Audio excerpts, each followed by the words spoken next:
So you arrived here alone. You arrived by plane at the old airport, I take it? Arrived at Kai Tak Airport. Yeah. So what were your first, this was your first time in Hong Kong? First time in Hong Kong. Yeah. What were your initial impressions of Hong Kong arriving here? Well, especially arriving with that view of Hong Kong at that airport at the time. It was weird because there was still a curfew in Hong Kong. Is that so? Yeah, there was a curfew, and it may have been like 9 p.m. You had to be off the streets. I mean, that sounds frightening now, but that's how it was. After this November unrest, and I can't tell you exactly what it was, but it was the communists versus the troops, the colony troops at the border here, and it was there was a curfew, and the whole place was dark. You know that I had to get a cab from Kai Tak Airport in Kowloon side, crossing on the boat, the car ferry, right, coming up over here, and I'm not sure that the cabbie could understand the Australian accent. Coming over here and wondering how in the name of God they're going to find, because I was staying at Robert Black College, which was then at the back of university. Oh, it still is there. Yeah, well, that wasn't long, had not long been built.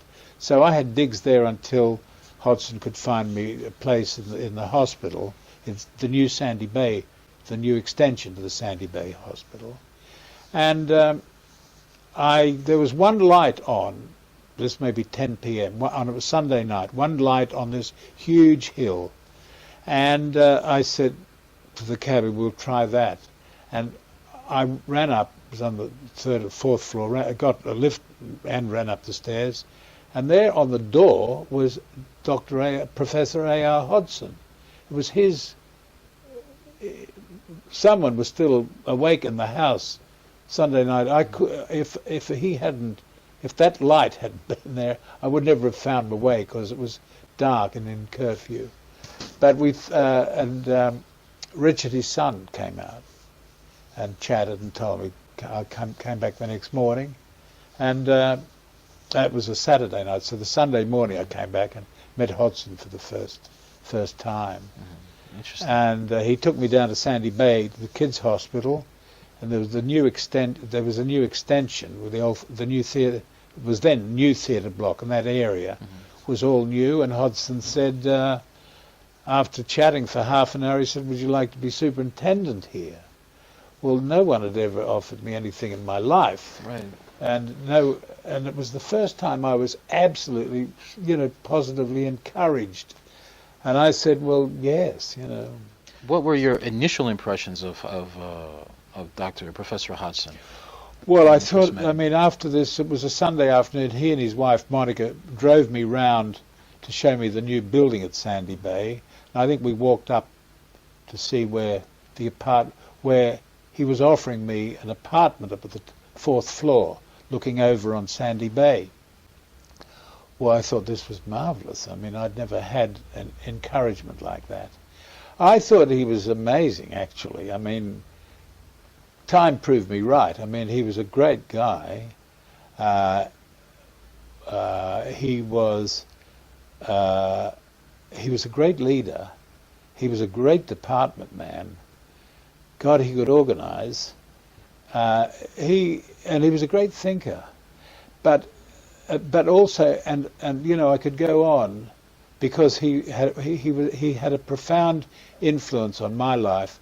But if you take an example like Alan Dwyer with the screw and cable operation for scoliosis, he'd been ignored by his colleagues in Sydney, and Hodgson said to him, "Look, if you're having trouble, come up to Hong Kong and we'll do a few of these operations together and get you kick-started," which is exactly what Hodgson did. He was very generous with his time and energy. He was a great man. I see. I think he was fantastic. Well, it's so evident you've gotten along with him extremely well. I've also heard accounts that he could be quite difficult. Well, he could be tough. You've got to look at his background. He was Uruguay born. He was born in Florida, just outside of Montevideo. At the age of 3 or 4, he was sent off to boarding school in England. His old man had come out way back in the early 20th century as an engineer building the railway in Uruguay. And so this was a pretty tough sort of background, and he was always a bit of a loner in England. I mean, here he was Spanish speaking in the 20s or 30s in England. He was always a little Very unique background. bit off the centre, and he had to fight his battles. You know, I think it was could never have been easy for him. And then moving it on, he was an Edinburgh graduate. He then went on. He was in military service in the Second War as military surgeon. He came back after the Second War, and then the National Health Service started in '48. Well, he couldn't get a job, and he was up in Norwich, on the east side of England, and by then he had 5 children. And so he was one of the early sort of brain drains in a way. I mean, he saw a job as a senior lecturer in the Department of Surgery in Hong Kong University, and he was on the ship with the wife and kids and came out here. It would have been early 50s. I see. So that's and against that background, he had to start here with a whole problem with the whole. Hong Kong was then recovering from the Second War. It had been devastated by the occupation. He had to. It was riddled with polio and TB problems, and he faced those, and was instrumental in sort of getting all that under control, with general management and over planning. And not to mention his great work with anterior surgery of the spine. I see. Did he ever confide in you what drove him to go into spine? Or was it because of the... Well, I can tell you what things. We used to have a few chats over the years. One thing I remember he said to me, it always struck him when he was a medical student, and doing the anatomy work with the cadavers on the slabs, it always struck him when the dissections were finished at the end of the year, everything was picked and teased and dissected, but the spine was always left intact. No one touched the spine. But the other thing was interesting, that he was amazed that when you opened everything from the front, the abdomen, the spine it was immediately accessible. It was much more readily accessible frontally than from the back. What precisely drove him, I don't remember particularly. I mean, I think he did other papers and things on spine, on things like hip fusion, I seem to remember, and he worked with Ken McKee, a great hip joint replacement guy. This is way after Hodgson's involvement with him, but in Norwich he was a very good general orthopaedic surgeon. I think what got him into he was an expert in polio management, and I think a man of that time, mid-20th century, military surgeon, good technical man, good thinker, and faced with the problems as they were in Hong Kong, and the TB problem was a big one. It was a cause of great paralysis, and he picked that out as a major sort of focus for his energies, I think. Saw the great need and got on with it. He was prepared to face the music, and he was prepared to face tough issues. And I think one major problem here, globally, in the mid-50s was spinal TB. And so that was what he got on with great. He was a great man in picking a department and in picking good men. Mm-hmm. Arthur Yau was a great technical man and and his successor. And of course the nuns, the missionary sisters of St. Columban, Sister Barbara, Sister Gabriel, the backup, and he got them involved, and that support was amazing, because with two nuns, Aquinas and Sister Gabriel and Sister Aquinas, they were foremost pioneers and research workers in the drug management of TB through 50s and 60s. They did all the medical research on all of that stuff before it was ever released. And so Ruttenji Hospital here, Ruttenji Sanatorium, was an extraordinary place where the management of TB, it was a TB sanatorium where obviously TB lung was the main problem, but when I first came here we were doing 3 TB spine cases a week there. Wow. And when I left by early 1976, there'd be one every couple of months. So over that period, a lot had changed. A lot of that was due to Hodgson. I see. And would you say throughout that period he further refined his techniques? Oh yeah, well everything was refined. I mean the techniques were improving, the drug management was improving, the nursing care. Everything was being year by year being improved. Other people I should mention, Harry Fang was instrumental, an important surgeon in that Medical Research Council trial. I definitely want to ask you about your recollections of Professor Harry Fang and Arthur Yau later on. Yeah. But before I do, I just wanted to touch briefly upon your initial year here in Hong Kong. You arrived in... I arrived in January '68. Well, it was. I was just getting settled. I mean, it was so strange to me the workload. You were staying now at the Duchess of Kent. After a month at the Robert Black at the in the university grounds, I moved to the top floor of Sandy Bay. How long did you stay there for? I was there for like 4 or 5 years, I guess, in the hospital, and then I moved up to Mount Davis Road when I married and had a family later on. But it was just finding. I mean, the first year was just finding my way, getting settled, and it was all a bit strange. I had a couple of episodes of sciatica myself by then, for which Hodgson hospitalised me here at Queen Mary. Was that your first year when that I happened? had my first year, yeah. He would try everything before operating, actually, generally speaking, yeah. I see. So as someone who's very fresh here to Hong Kong, because, I've been living now in Hong Kong almost 8 years. Yeah. Probably the same amount of time you lived in Hong Kong as well. So what was the most difficult part within that first year that you had to get accustomed I think it was the whole strangeness of I mean, I found it competitive.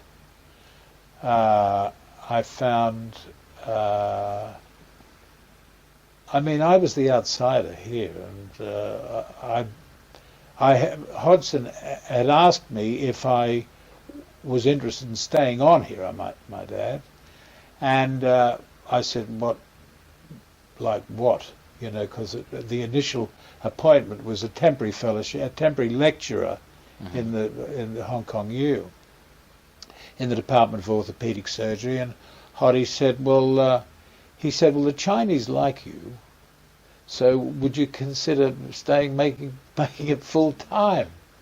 And I said, he said, well, what else are you going to do? Have you got something to go to? I said, no, I haven't. Well, he said, well, why not hang around? So I said, oh, all right. And Arthur Yau interviewed me for a permanent post in the university the following month, and I was then appointed. What month was this? Would have been May '68, something like that, in the middle of May. So, I mean, after your appointment then to a more, I guess, full-time or permanent position here, I mean, something very interesting happened in September of 1968. Was that I think you organized a Spinal Symposium here in Hong Kong, which I think many consider kind of like the start or the beginnings of of ISSLS, the ISSLS Society yes, in the future. Right. The International Society for the Study of the Lumbar Spine. So can you tell me a little bit about this? Because I find it very fascinating. You were very new here to Hong Kong, and communications were very different back then. Unlike now where we have emails and our smartphones and things like that. You organized this amazing conference. You brought all these international spine specialists to Hong Kong. And some of the individuals, for example, I think Ed Simmons, right? Ed Simmons was here from North America. You had then, of course, Dr. Dwyer, who was here. Sachs, Dwyer, yes. Dr. Sachs, was he? I think Sidney Sachs was here. Sidney Sachs, and many other individuals. Can you just elaborate on that? I mean, how did that come about? And how was it planning that? It was the September of '68. There was a meeting of the Western Pacific Orthopaedic Association, and Hodgson was going to be the boss. It was a general orthopedic meeting, and it would have been. It's now the Asia Pacific Group, I think, renamed the Asia APOA, Pacific, whatever. And Hodgson said to me, "Look, I think we should have a symposium. We should have a spinal meeting within the orthopedic meeting, perhaps beginning the day after the orthopedic meeting starts. But that way we'll have a lot of experts in town, and we'll have a good orthopedic meeting, good spinal meeting. Would you mind getting on and organising it?" I said, "Well, yes." So I said yes, and of course I said yes. And he said, "Well, now let's invite so and so and so and so." And so a list went out, and it was so well received, this Western Pacific meeting, and then 2 days of Spinal Symposium afterwards. Now, so Hodgson left that practically in my hands, virtually in my hands, to run. And that was the first real responsibility I'd ever had. And I think he was really testing me out. But we got a great turnout here. But the centerpiece of that meeting was Alan Dwyer from Sydney. Now, Alan died in 1974, which is 6 years after what I'm talking about. Alan had designed in the early 60s this unique screw and cable operation for scoliosis through an anterior approach. And Hodgson had encouraged him through the 60s by getting him to come up here and do getting him to come up and watch anterior access to anterior approaches to the spine. So this was an anterior approach to scoliosis. That hadn't been done before. And so at the part of the meeting, Hodgson asked me to get Alan Dwyer, asked him if he would do an operation here. And Alan was only too pleased to. In fact, when Alan came up for this meeting, he stayed for 3 weeks and stayed with me down at Sandy Bay. But we picked out a case. It was a 90-degree, very stiff lumbar scoliosis, a very stiff curve. And Alan did it, assisted with Arthur Yau and myself. And it was done here at Queen Mary. And this would have been done on 5 days before the spinal meeting. Now, the correction of the curve was dramatic.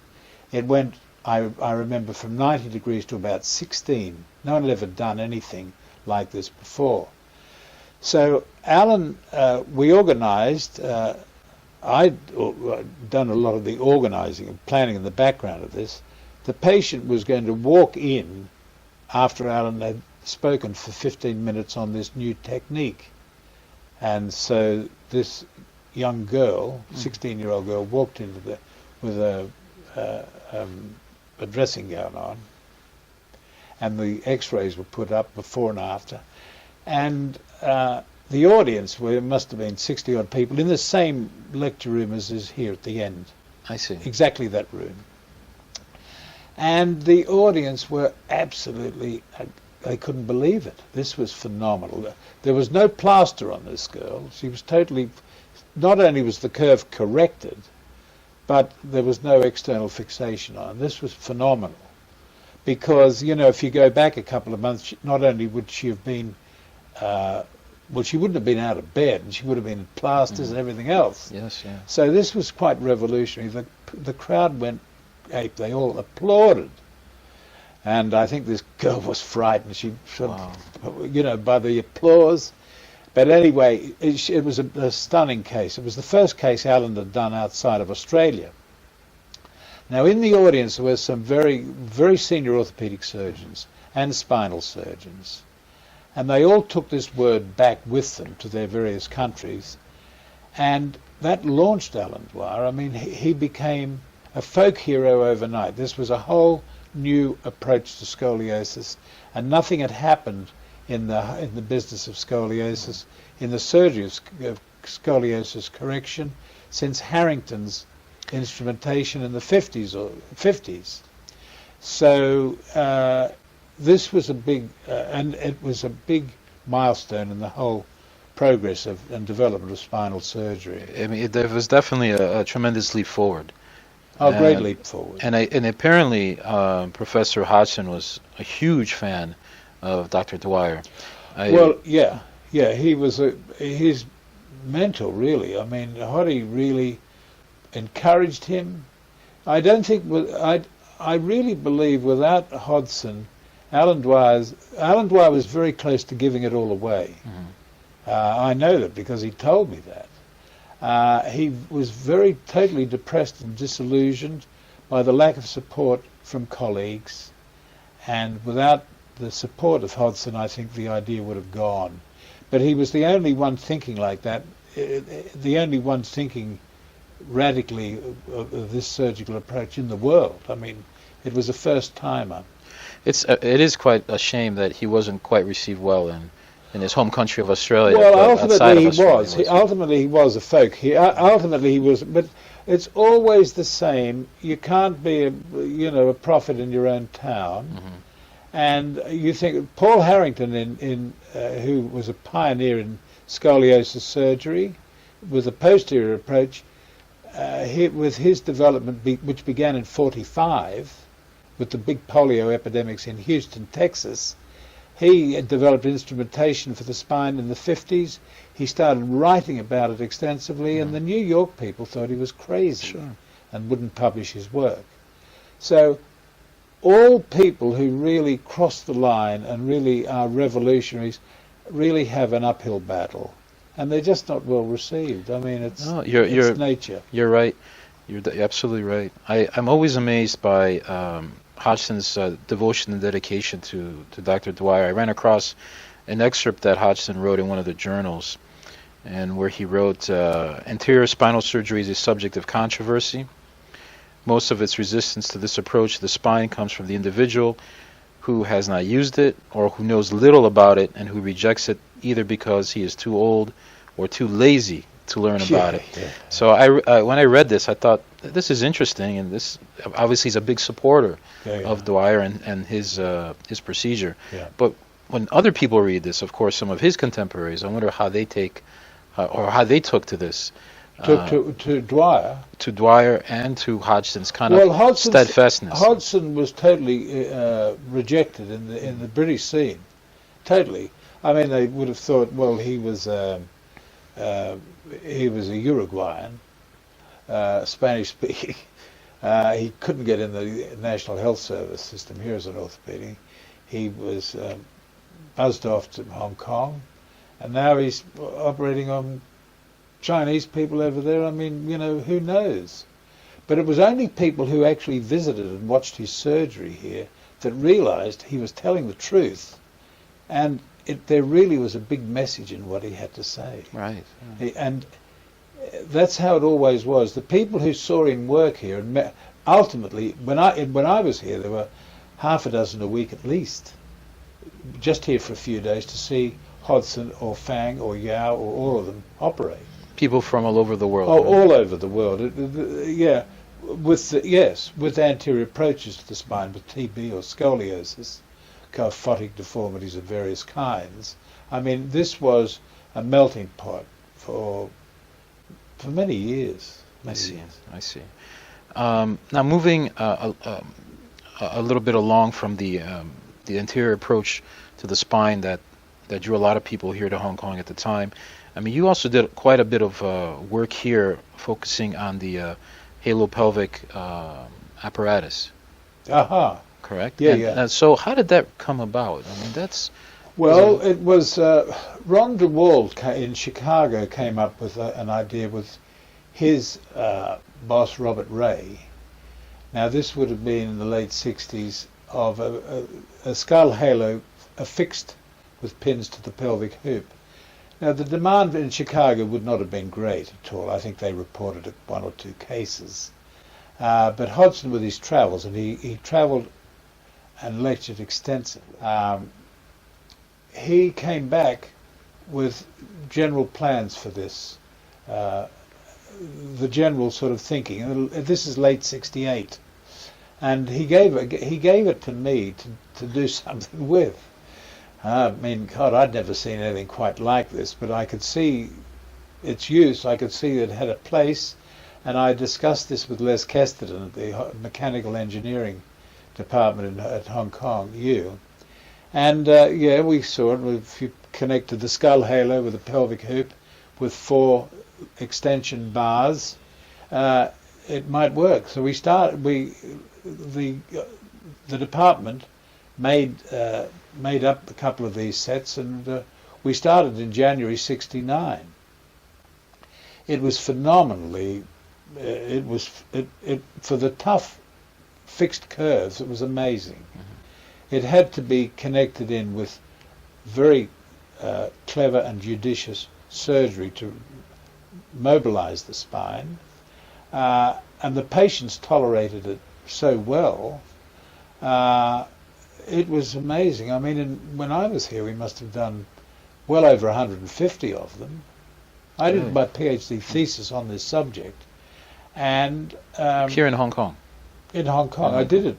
I wrote this thesis actually in Sweden, but the work was done here basically, and it was extra. I mean, the limiting factor was the lengthening of the cervical spine, and also we took, with anything, you know, it's a sort of try. It took a time to figure out what its real indications were.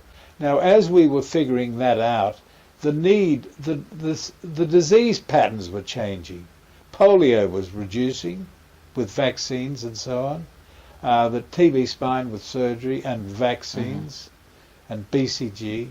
These things were diminishing, and so the need for the halo-pelvic traction was being reducing. So the needs now are not what they would have been in the late 60s. I see.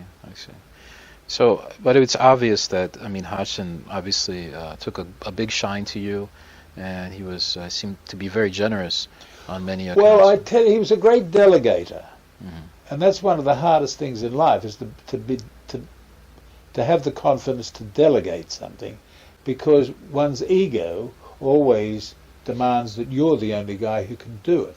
Hodgson was big enough to be able to sort of push things around and offer them here and offer them there. He was great like that. He could delegate. He had trust in people, basically. I see. Well, speaking again about Professor Hodgson, from what I understand, he was indeed a big collector of medical textbooks.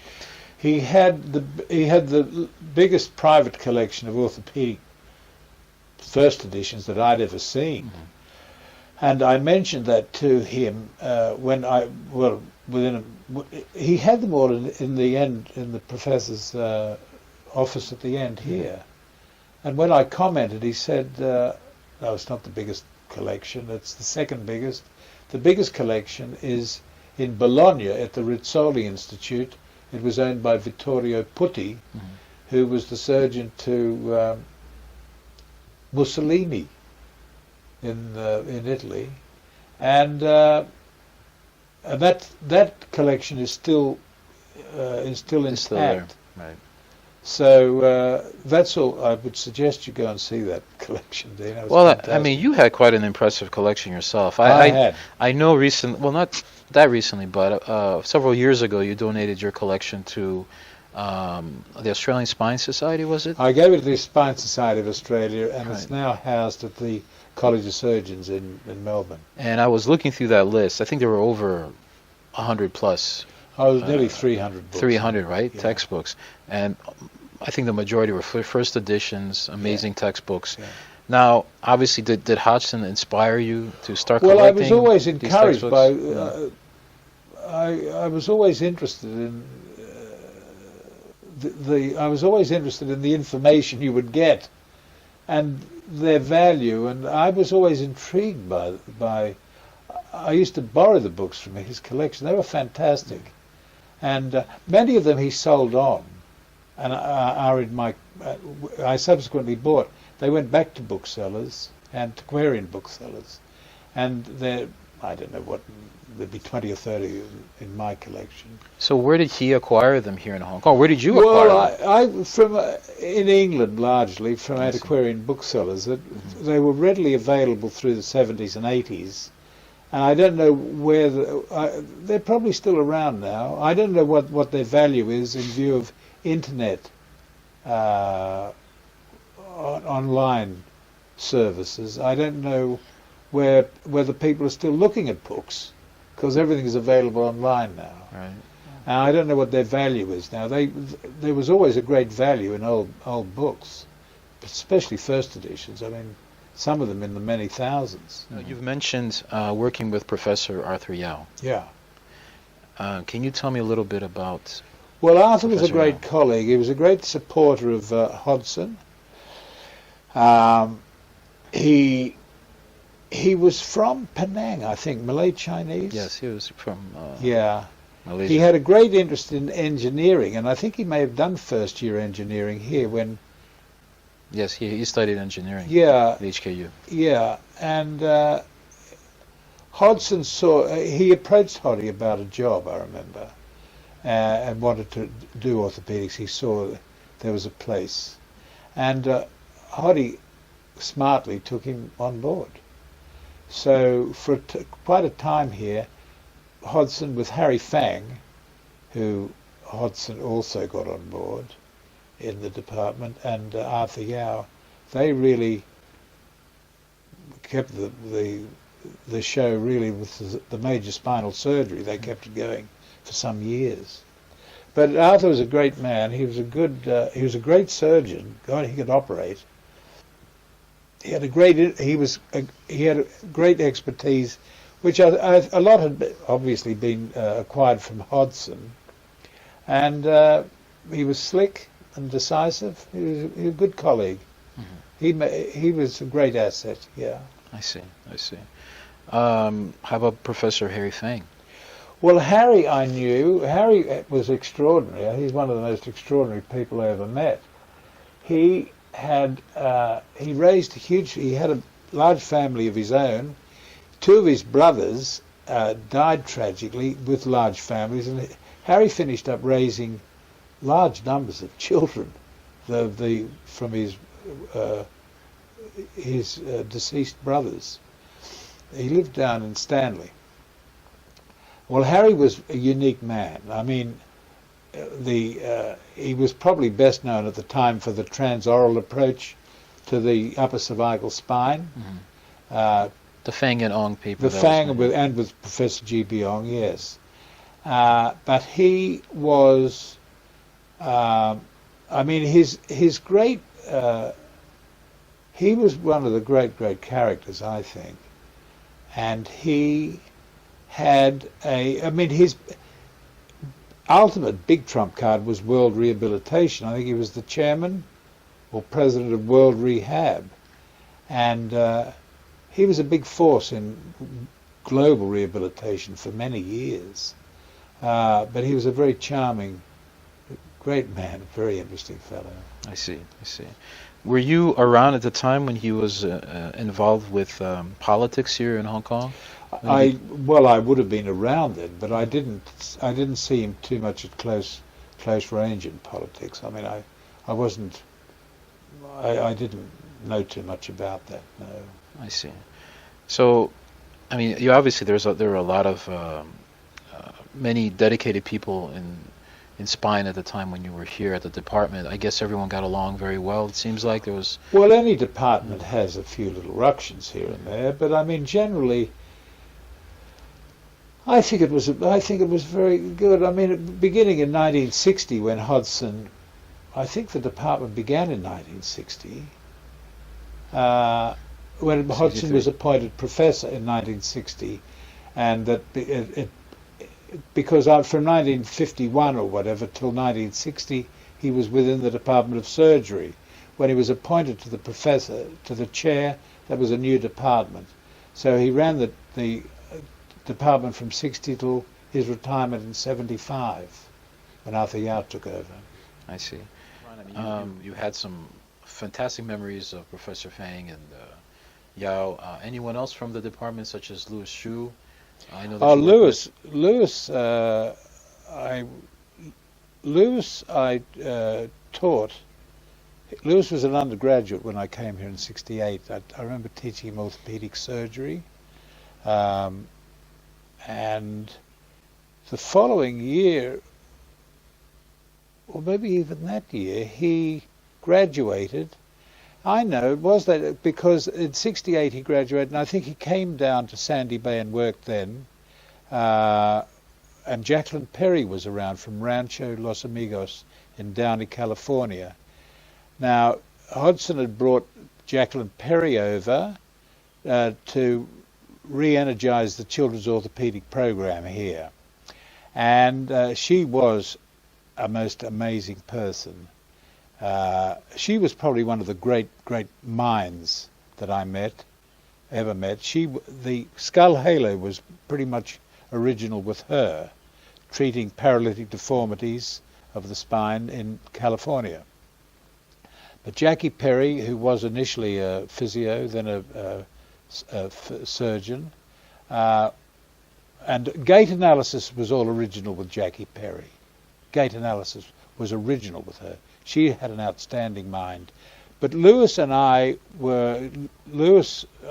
working with me, and we were fortunate to have Jacquelin Perry living in Sandy Bay, looking at all that paralytic and TB work.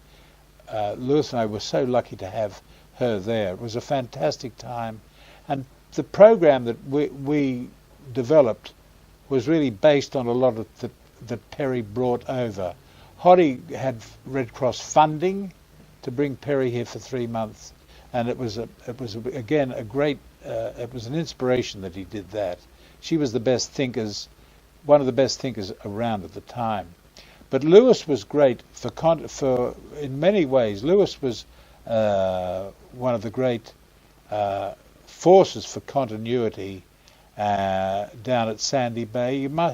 You see, Sandy Bay was the world's biggest children's orthopedic hospital at that time. World's biggest.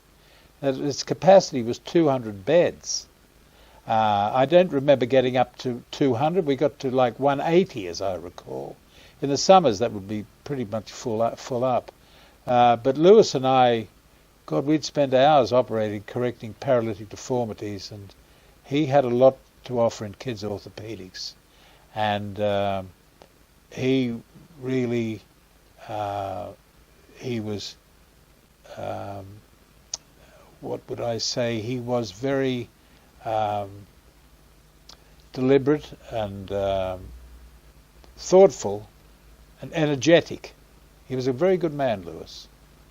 But those years in Sandy Bay, there's a lot of continuity here now with Ken Chung, and of course with John Leong previously, who was head of department here for a long time, and Keith Luck after him. There's been a great continuity in orthopedic surgery and spine surgery here really from the time Hodgson became professor in 1960. So it's got still a great world reputation.